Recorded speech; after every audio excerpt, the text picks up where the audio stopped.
Hi guys, let's start part 2 of chapter 1, that is the rise of nationalism in Europe.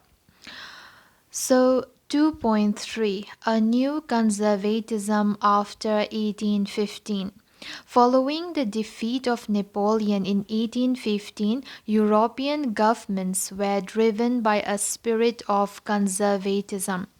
Conservatism is a political philosophy that stressed the importance of tradition, established institutions, and customs, and preferred gradual development to quick change. So they want gradual development and they do not want quick change. So it is a political philosophy that stressed the importance of tradition, established institutions, and customs, and they don't want quick change.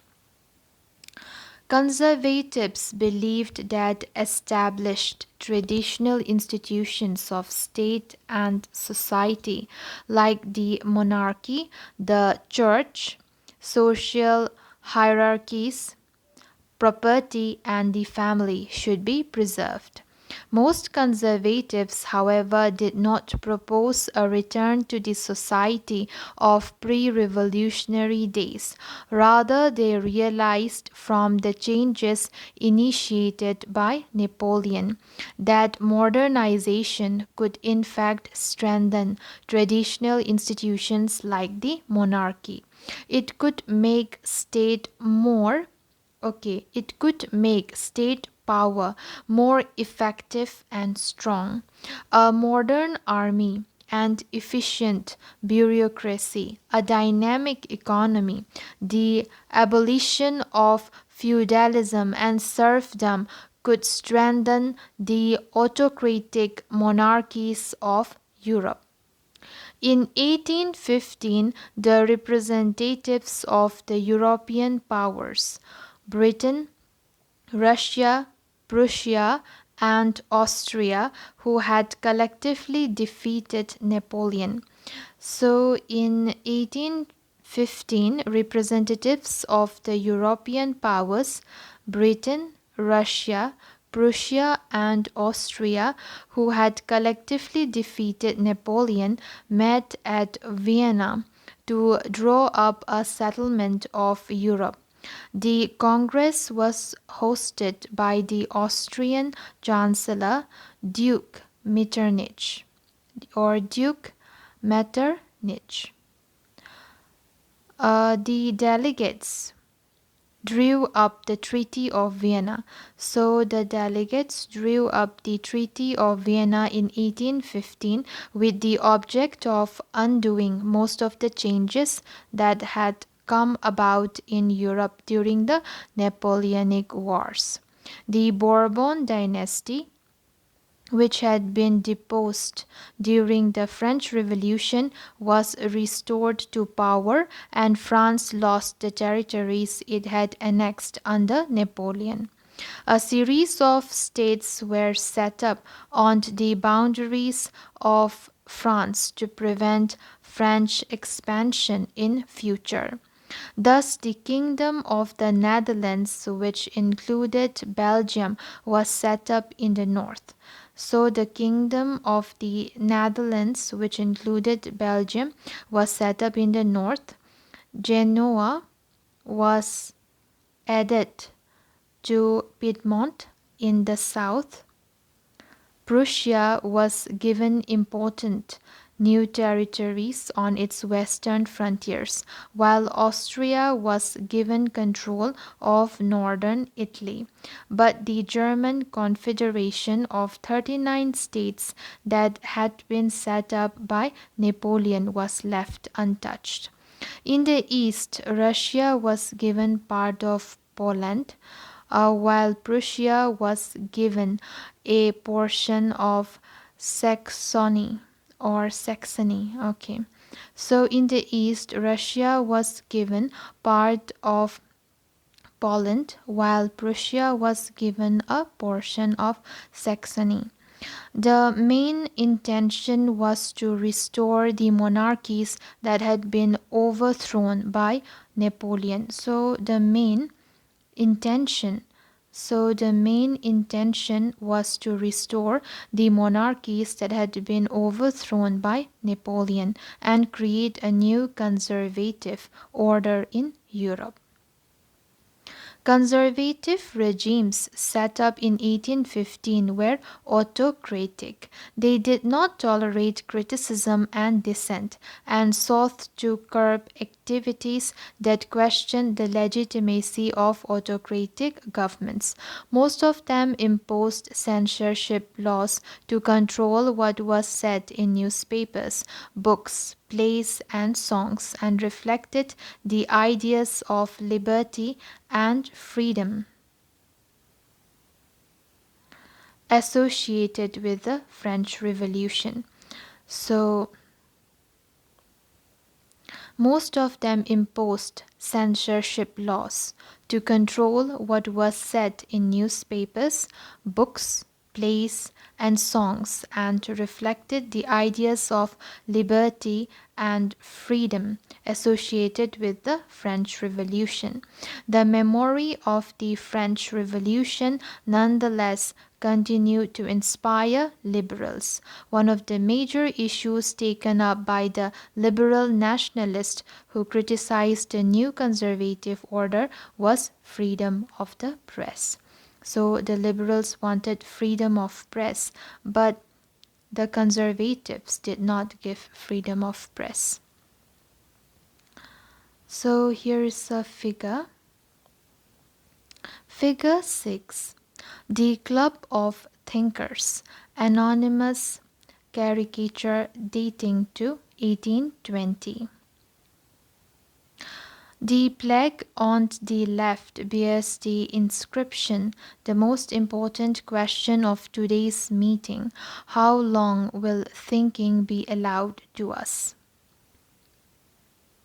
The board on the right lists the rules of the club, which include the following. Number 1. Silence is the first commandment of this learned society. Number 2. To avoid the eventuality whereby a member of this club may succumb to the temptation of speech, muzzles will be distributed to members upon entering. 2.4 The Revolutionaries. During the years following 1815, the fear of repression drove many liberal nationalists underground. Secret societies sprang up in many European states to train revolutionaries and spread their ideas. To be revolutionary at this time meant a commitment to oppose monarchical forms that had been established after the Vienna Congress and to fight for liberty and freedom. So, to be revolutionary at this time meant a commitment to oppose monarchical forms that had been established after the Vienna Congress and to fight for liberty and freedom. Most of these revolutionaries also saw the creation of nation states as a necessary part of this struggle for freedom. So they saw the creation of nation states as a part of the freedom struggle. One such individual was the Italian revolutionary Giuseppe Mazzini. One such individual was the Italian revolutionary Giuseppe Mazzini. Born in Genoa in 1807, he became a member of the secret society of the Carbonari. As a young man of 24, he was sent into exile in 1831 for attempting a revolution in Liguria. He subsequently founded two more underground societies. The first one is Young Italy in Marseilles and then Young Europe in Bern.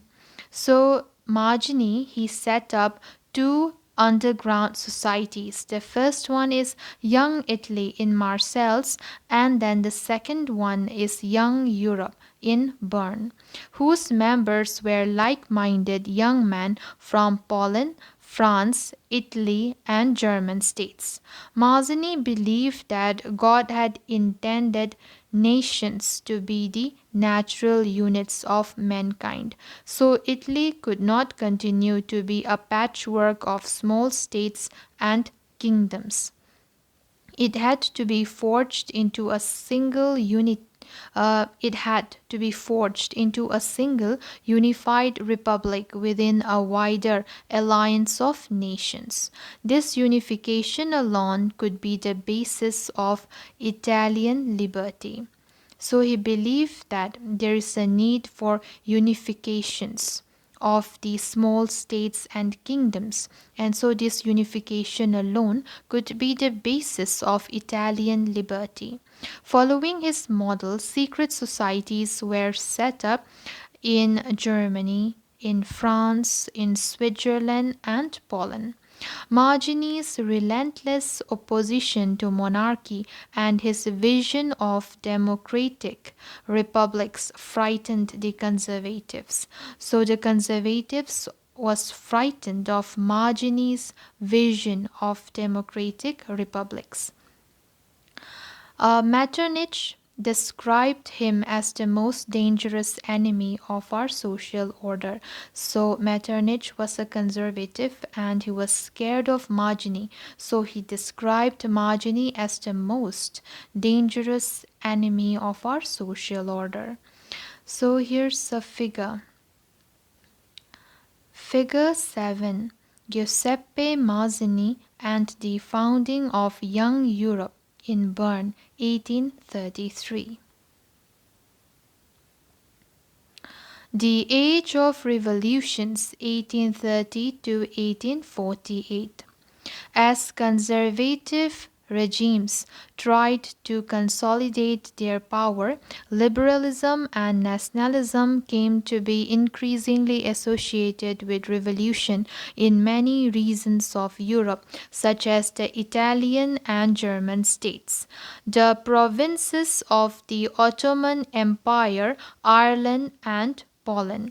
These revolutions were led by the liberal nationalists belonging to the educated middle class elite, among whom were professors, school teachers, clerks, and members of the commercial middle classes. The first upheaval took place in February. So the first upheaval took place in February. Okay. The first upheaval took place in France. The first upheaval took place in France in July 1830. The Bourbon kings, who had been restored to power during the conservative reaction after 1815, were now overthrown. So the Bourbon kings, they were now overthrown by liberal revolutionaries who installed a constitutional monarchy with Louis Philippe at its head. So what happens was that there was an upheaval for the first time, first upheaval. It took place in France in July 1830. And the Bourbon kings, who had been restored to power during the conservative reaction after 1815, were now overthrown. So they were overthrown by liberal revolutionaries who installed a constitutional monarchy with Louis Philippe at its head. When France sneezes, Metternich once remarked, the rest of Europe catches cold. The July Revolution. So, the July Revolution sparked an uprising in Brussels. which led to Belgium breaking away from the United Kingdom of the Netherlands. So, because of this July Revolution, it sparked an uprising in Brussels, and this led to the breaking away of Belgium from United Kingdom of the Netherlands. An event that mobilized nationalist feelings among the educated elite across Europe was the Greek War of Independence. So, an event that mobilized nationalist feelings among the educated elite across Europe was the Greece War of Independence. Greece had been part of the Ottoman Empire. So Greece had been part of the Ottoman Empire since the 15th century. The growth of revolutionary nationalism in Europe sparked off a struggle for independence amongst the Greeks, which began in 1821. So the Greeks began to revolt, and it began in the year 1821. Nationalists in Greece got support from other Greeks. So, what happened is that the nationalists in Greece got support from other Greeks living in exile and also from many West Europeans who had sympathies for ancient Greek culture. Poets and artists lauded Greece as the cradle of European civilization and mobilized public opinion to support its struggle against a Muslim empire. The English poet Lord Byron organized funds and later went to war in and later went to fight in the war. So there's an English poet, Lord Byron. He organized funds and later went to fight in the war, where he died of fever in 1824. Finally, the Treaty of Constantinople of 1832 recognized Greece as an independent nation. So, in the Treaty of Constantinople of 1832, Greece became an independent nation. 3.1 The Romantic Imagination and National Feeling. The development of nationalism did not come about only through wars and territorial expansion. Culture played an important role in creating the idea of the nation. Art and poetry, stories and music helped express and shape nationalist feelings. So, art and poetry also helped, stories and music also helped in expressing and shaping nationalist feelings. Let us look at Romanticism. So, what is this Romanticism? It's a cultural movement which sought to develop a particular form of nationalist sentiment. Romantic artists and poets generally criticized the glorification of reason and science and focused instead on emotions, intuitions. So they focused mostly on emotions, intuitions, and mystical feelings. Their effort was to create a sense of a shared collective heritage, a common cultural past as the basis of a nation. So their effort was to create a sense of a shared collective heritage, a common cultural past, and the basis of a nation. Here's a figure. Figure 8. The Massacre at Chios. Eugene Delacroix, 1824. Figure 8. The Massacre at Chios. Eugene Delacroix, 1824. The French painter Delacroix was one of the most important French Romantic painters. This huge painting, 4.19 meter into 3.54 meter, uh, okay. This huge painting, 4.19 meter by 3.54 meter, depicts an incident in which 20,000 Greeks were said to have been killed by Turks on the island of Chios. By dramatizing the incident, focusing on the suffering of women and children and using vivid colors, Delacroix sought to appeal to the emotions of the spectators and create sympathy for the Greeks. Other romantics, such as the German philosopher Johann Gottfried Herder. So there is another romantics. He is a German philosopher named Johann Gottfried Herder. 1744 to 1803, claimed that true German culture was to be discovered among the common people, das Volk. It was through folk songs, folk poetry, and folk dances that the true spirit of the nation, of Volksgeist, was popularized. So the German philosopher Herder, he claimed that true German culture was to be discovered among the common people, that is das Volk. It was through folk songs, folk poetry, and folk dances that the true spirit of the nation, that is Volksgeist, was popularized.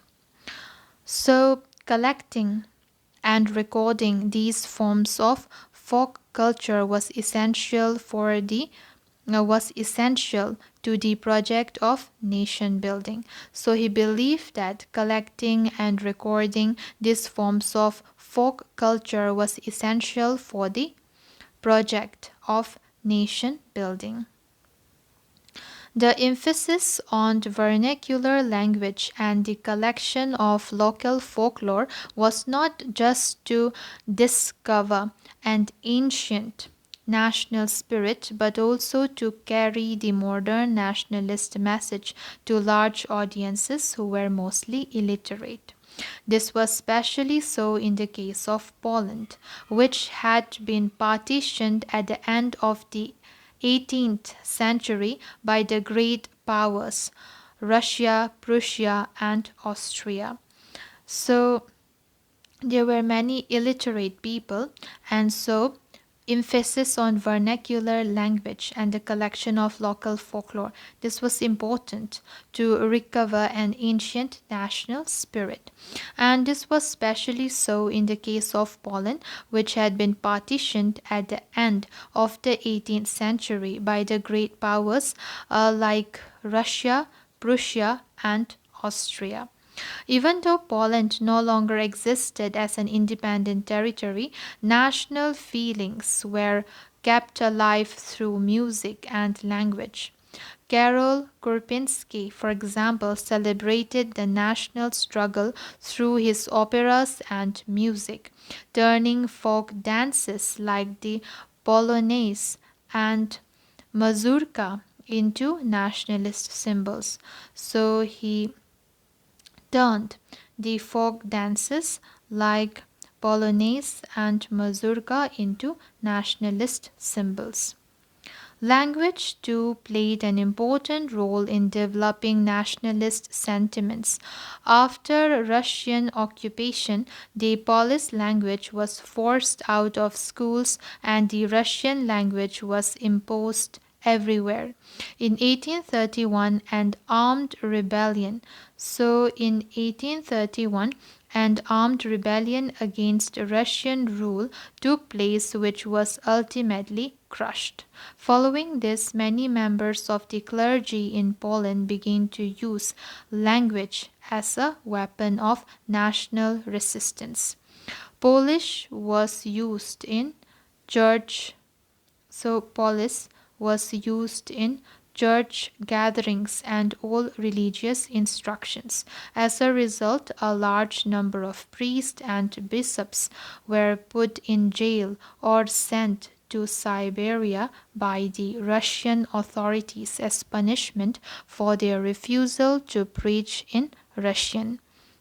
The use of Polish came to be seen as a symbol of the struggle against Russian dominance. So, language plays a very important role in developing nationalist sentiments, like we saw in the case of Poland. So, here is a source. Okay, box 1. The Grimm Brothers, Folk Tales and Nation Building. Grimm's fairy tales is a familiar name. The brothers, Jacob and Wilhelm Grimm, were born in the German city of Hanau in 1785 and 1786, respectively. While both of them studied law, they soon developed an interest in collecting old folk tales. They spent 6 years traveling from village to village, talking to people and writing down fairy tales, which were handed down through the generations. These were popular both among children and adults. In 1812, they published their first collection of tales. Subsequently, both the brothers became active in liberal politics, especially the movement for freedom of the press. In the meantime, they also published a 33-volume dictionary of the German language. The Grimm brothers also saw French domination as a threat to German culture and believed that the folk tales they had collected were expressions of a pure and authentic German spirit. They considered their projects of collecting folk tales and developing the German language as part of the wider effort to oppose French domination and create a German national identity. 3.2 Hunger, Hardship, and Popular Revolt. The 1830s were years of great economic hardship in Europe. So, the 1830s were years of great economic hardship in Europe. The first half of the 19th century saw an enormous increase in population. So there was an enormous increase in population all over Europe. In most countries,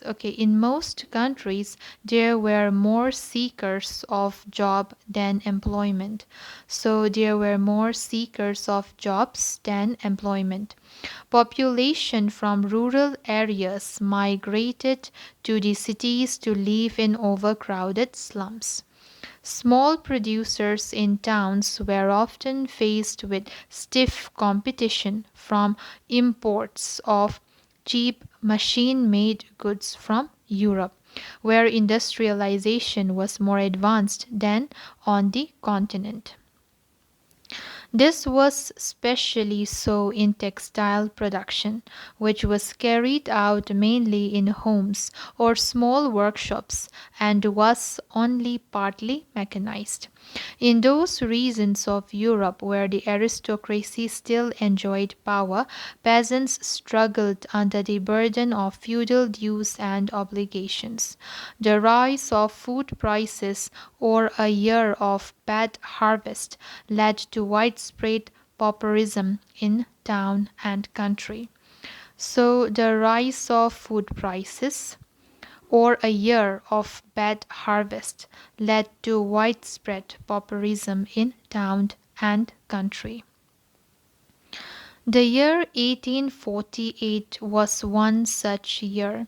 Food shortages and widespread unemployment. So there was food shortages and widespread unemployment brought the population of Paris out on the roads. Barricades were erected and Louis Philippe was forced to flee. So here's a figure 9, Peasants Uprising 1848. So the king, Louis Philippe, he fled, so a national assembly proclaimed a republic. So a national assembly proclaimed a republic, granted suffrage to all adult males above 21. So it gave the right to vote to all male adults above 21 and guaranteed the right to work. National workshops to provide employment were set up. So they set up national workshops to provide employment. Earlier, 1845, weavers in Silesia had held a revolt against contractors who supplied them raw material and gave them orders for finished textiles but drastically reduced their payments. The journalist Wilhelm Wolff described the events in a Silesian village as follows. In these villages, with 18,000 inhabitants, cotton weaving is the most widespread occupation. The misery of the workers is extreme. The desperate need for jobs has been taken advantage of by the contractors to reduce the prices of the goods they order. On 4th June at 2 p.m. a large crowd of weavers emerged from their homes and marched in pairs up to the mansion of their contractor demanding higher wages. They were treated with scorn and threats alternately. Following this, a group of them forced their way into the house, smashed its elegant window panes, furniture, porcelain. Another group broke into the storehouse and plundered it of supplies of cloth which they tore to shreds. The contractor fled with his family to a neighboring village, which, however, refused to shelter such a person. He returned 24 hours later, having requisitioned the army. In exchange that followed, 11 weavers were shot. Okay, then 3.3. 1848, the Revolution of the Liberals. Parallel to the revolts of the poor, unemployed, and starving peasants and workers in many European countries in the year 1848, a revolution led by the educated middle classes was underway. Events of February 1848 in France had brought about the abdication of the monarch, and a republic based on universal male suffrage had been proclaimed. So, events of February 1848 in France had brought about the abdication of the monarch, and a republic based on universal male suffrage had been proclaimed. In other parts of Europe, where independent nation states did not yet exist, such as Germany, Italy, Poland, the Austro-Hungarian Empire, men and women of the liberal middle classes combined their demands for constitutionalism with national unification. They took advantage of the growing popular unrest to push their demands for the creation of a nation state on parliamentary principles, a constitution, freedom of the press, and freedom of association. In the German regions, a large number of political associations whose members were middle-class professionals, businessmen, and prosperous artisans came together in the city of Frankfurt and decided to vote for an all-German National Assembly. On 18 May 1848, 831 elected representatives marched in a festive procession to take their place in the Frankfurt Parliament, convened in the Church of St. Paul. They drafted they drafted a constitution for a German nation to be headed by a monarchy subject to a parliament. So they drafted a constitution for a German nation to be headed by a monarchy subject to a parliament. When the deputies offered the crown on these terms to Friedrich Wilhelm IV, King of Prussia, he rejected it and joined other monarchs to oppose the elected assembly.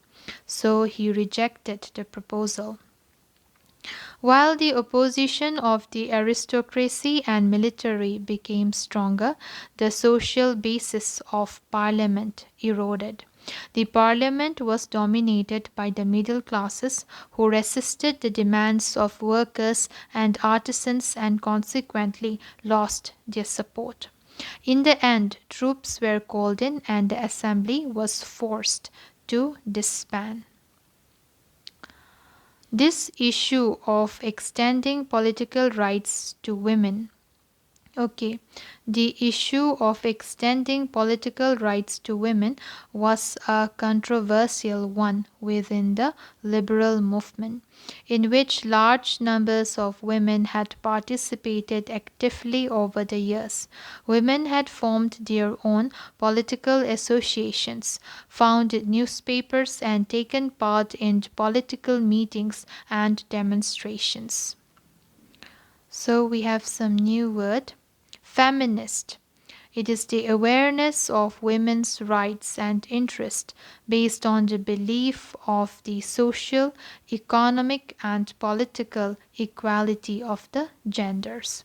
So, feminist is an awareness of women's rights and interest based on the belief of the social, economic, and political equality of the genders. We have here source C. How were liberty and equality for women to be defined? The liberal politician Karl Welcker, an elected member of the Frankfurt Parliament, expressed the following views. Nature has created men and women to carry out different functions. Man, the stronger, the bolder, and freer of the two, has been designated as protector of the family. It provides, meant for public tasks in the domain of law, production, defense. Women, the weaker, dependent, and timid, requires the protection of man. Her sphere is the home, the care of the children, the nurturing of the family. Do we require any further proof that given such differences, equality between the sexes would only endanger harmony and destroy the dignity of the family? Louis Otto Peters, 1819 to 95, was a political activist who founded a women's journal and subsequently a feminist political. Louis Otto Peters, 1819 to 95, was a political activist who founded a women's journal and subsequently a feminist political association. The first issue of her newspaper, 21st April 1849, carried the following editorial. Let us ask how many men possessed by thoughts of living and dying for the sake of liberty, would be prepared to fight for the freedom of the entire people, of all human beings. When asked this question, they would all too easily respond with a yes, though their untiring efforts are intended for the benefit of only one half of humanity, that is, man. But liberty is indivisible.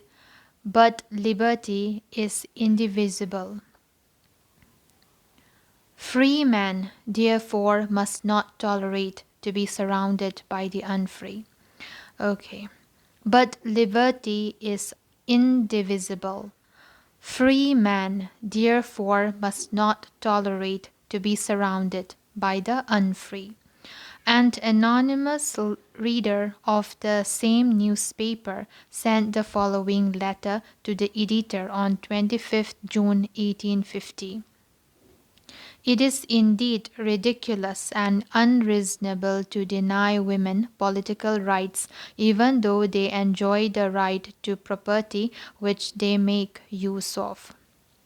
They perform functions and assume responsibilities without, however, getting the benefits that accrue to men for the same.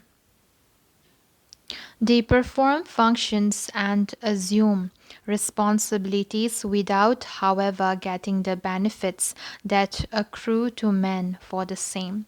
Why this injustice? Is it not a disgrace that even the stupidest cattle herder possesses the right to vote simply because he is a man, whereas highly talented women owning considerable property are excluded from this right, even though they contribute so much to the maintenance of the state?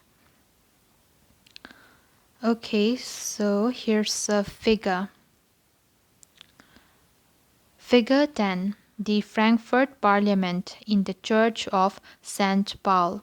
Contemporary color print. Notice the women in the upper left gallery. So in the upper left gallery there are women. Okay, so despite this, they were denied suffrage rights during the election of the assembly. So women were denied suffrage rights during the election of the assembly. When the Frankfurt Parliament convened in the Church of St. Paul, women were admitted only as observers to stand in the visitors' gallery. Though conservative forces were able to suppress liberal movements in 1848, they could not restore the old order. Monarchs were beginning to realize that the cycles of revolution and repression could only be ended by granting concessions to the liberal nationalist revolutionaries. Hence, in the year after 1848, the autocratic monarchies of Central and Eastern Europe began to introduce the changes that had already taken place in Western Europe before 1815, thus serfdom and bonded labor. So, serfdom and bonded labor were abolished both in the Habsburg dominions and in Russia. The Habsburg rulers granted more autonomy to the Hungarians in 1867. So we have a new word here, ideology. It is a system of ideas reflecting a particular social and political vision. So let's continue in my next video. Bye guys!